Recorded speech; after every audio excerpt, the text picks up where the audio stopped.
बिस्मिल्लाहिर्रहमानिर्रहीम। अस्सलाम वालेकुम। JNN न्यूज़ के साथ मैं हूँ सुमेरा सुलेमान। बढ़ते हैं खबरों की जानिब।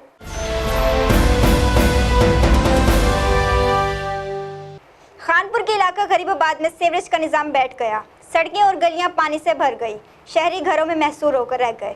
मज़ीद जानते हैं हमारे नुमाइंदा तलहा मोहम्मद दीन की इस रिपोर्ट में। लाखों अफराद पर मुश्तमिल इलाका गरीबाबाद के लोग अजाब में मुब्तला। सीवरेज निज़ाम बैठ जाने से सड़कें बैठ गईं, मकानात मुनहदम होने का खदशा, तमाम गलियां गंदे पानी की नदियों में तब्दील। शहरियों को घरों से निकलना मुहाल हो गया। नमाजी मसाजिद तक भी नहीं जा सकते। सीवरेज की बहाली का काम लेने वाले ठेकेदार काम अधूरा छोड़कर गायब हो गया। शहरियों ने डिप्टी कमिश्नर रहीम यार खां, अली शहजाद और असिस्टेंट कमिश्नर खानपुर मोहम्मद यूसुफ छीना से नोटिस लेने का मुतालबा किया है। कैमरा टीम के साथ तलहा मोहम्मद दीन, JNN news Khanpur.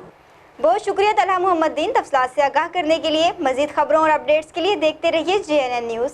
You watching JNN News Network. For more news, subscribe our channel, press the bell icon and don't forget the comments. Thank you.